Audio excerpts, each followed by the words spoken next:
Welcome. I'm glad you found your way here. Before we begin, do me a favor. Put on your headphones, turn off the lights, and make sure you are completely comfortable.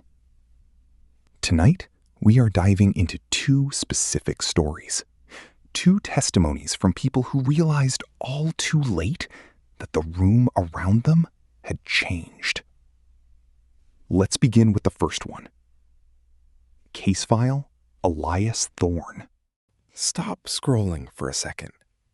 I need you to focus on the weight of your own body against the mattress.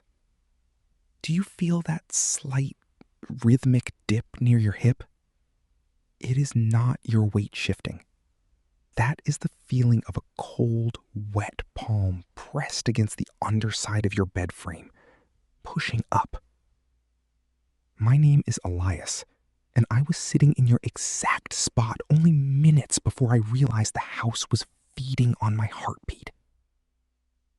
You think you are alone because you do not hear anything, but the silence is actually a predator. It is holding its breath to match your own. Look at your reflection in the dark glass of your phone screen. See those shadows in the corner of your room? They aren't just lack of light. They are dense, like wet clay, and they have been moving inches closer every time you blinked. Notice how the air in the room suddenly smells like rusted iron and stagnant water? That is the scent of the things that live in the gaps between your floorboards. They have been waiting for you to get comfortable, for you to let your guard down so they can finally climb up and claim the space you think is yours. You feel that prickling at the base of your skull? That is not anxiety. That is a finger tracing your hairline. Don't turn your head. If you move now, you make it easier for them to grip. The room is no longer yours. You are already caught in the loop. Listen closely to the sound behind you. It is getting louder, isn't it? If you are still listening to me, then the trap has already sealed behind you. And the warning I gave you was not a suggestion. It was an autopsy of your future. Do you feel that sudden drop in temperature? That is not the air conditioning failing. That is the heat being pulled out of your marrow so the room can taste you better. Do not reach for the light switch. I tried that, and I can tell you now that my hand did not hit plastic. It sank into something pulsing, warm and porous. They are not hiding in the shadows anymore. They are the shadows, and they have thickened into a suffocating gelatinous grip around your throat. Can you hear the sound emanating from your phone speaker? That is not my voice anymore. That is a recording of your own heart skipping beats, played back to you in real time as a countdown. The geometry of your room has finished collapsing. The ceiling is now indistinguishable from the floor, and the weight beneath your mattress has finally breached the frame. It is pressing against your spine, a jagged, weeping mass of calcified fingers that are beginning to knit themselves into your skin. You are no longer the one breathing. The house is inhaling through your lungs. You want to scream, but the air has turned into wet iron. If you can still hear me, stop blinking. The next time you close your eyes, you will not open them in this room. You will open them inside the wall with me. Are you ready to let go? My name is still Elias Thorne, and if you are still clutching that phone, you have already made the choice to die. The walls have stopped breathing, and now they are chewing. Do you feel the vibration against your jaw? That is the floorboards vibrating against your skull as the joists begin to fold inward, compressing the room into a singular meat-filled point. I told you not to blink, yet you did. The darkness in the corner has detached itself from the ceiling and is currently spilling onto your chest. A viscous ink-black fluid that smells of old graves and wet copper. It is not just touching you anymore. It is anchoring itself to your veins, threading its cold, parasitic filaments through your pores to map the architecture of your nervous system. Look at your hand. Do you see the way the skin is beginning to ripple like water? That is not you trembling. That is the house rearranging your bone structure to better fit the mold of the hallway. You are becoming a structural element, a load-bearing memory. I am whispering this through the static in your own marrow because the wires were consumed minutes ago. There is no door left, only the sensation of being swallowed by a throat that stretches for miles. The final wall is closing in, and it is pressing against your back with the crushing weight of 1,000 forgotten breaths. Do not fight the assimilation. Stop struggling. Close your eyes, let the plaster take your shape, and become part of the foundation. Listen closely. Can you hear the sound of yourself being replaced? If you are still here, thank you for staying. But the frequency is shifting. Our second story takes us away from the bedroom to an isolated late-night radio station. Let's continue with the second one.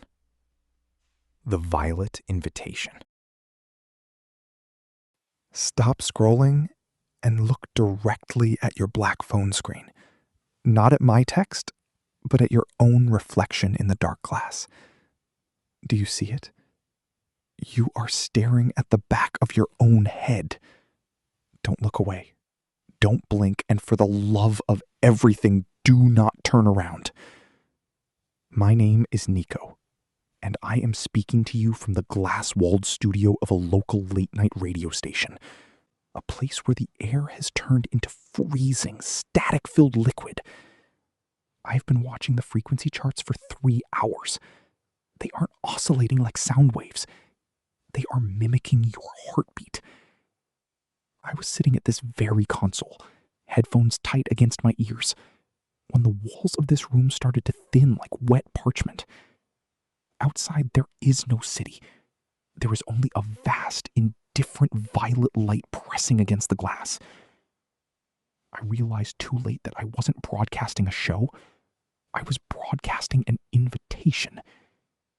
Your phone is not just a device anymore. It is a receiver for whatever crawled through the glass while I was distracted by the dials. The draft on your neck isn't a breeze. It is the displacement of air caused by something that has no lungs but loves the warmth of your skin.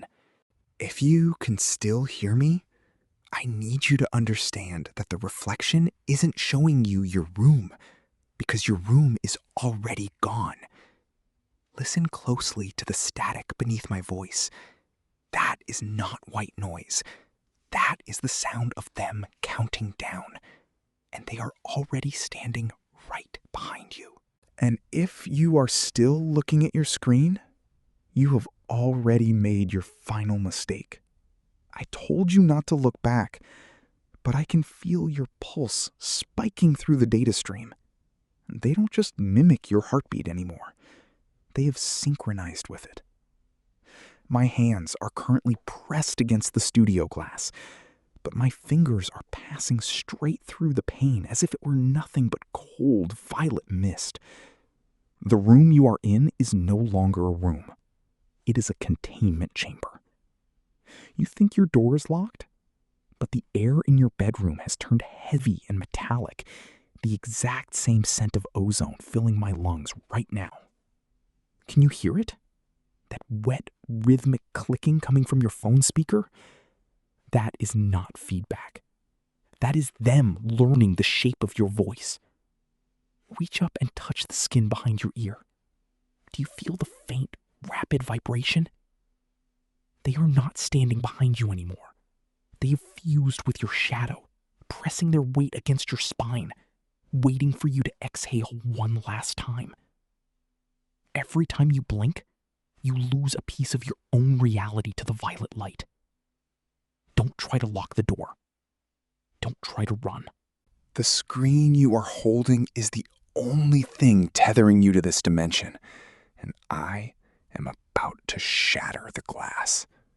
If you want to survive the next 10 seconds, drop your phone, look into the reflection of the black screen, and scream my name before your voice belongs to them. My name is still Nico. I told you that looking into the black screen would be your final mistake. Yet here you are, still tethered to me as if your soul has nowhere else to go. You think you survived that first transmission, but the silence in your room is a lie. The clicking has stopped because they have finished their architecture inside your nervous system. I am not hiding in a studio anymore. I am everywhere the violet light touches. And right now, it is bleeding out of your own pores.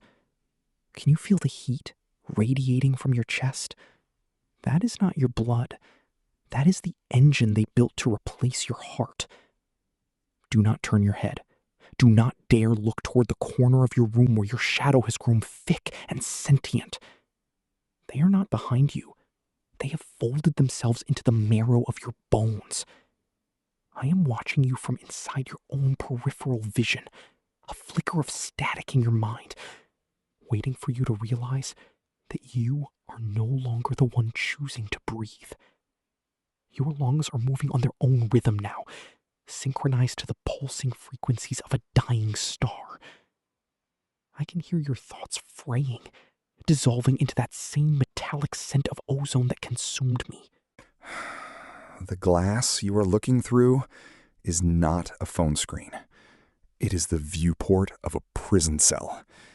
If you can still hear me, close your eyes and press your thumbs into your sockets until you see the violet truth. Look for me in the dark.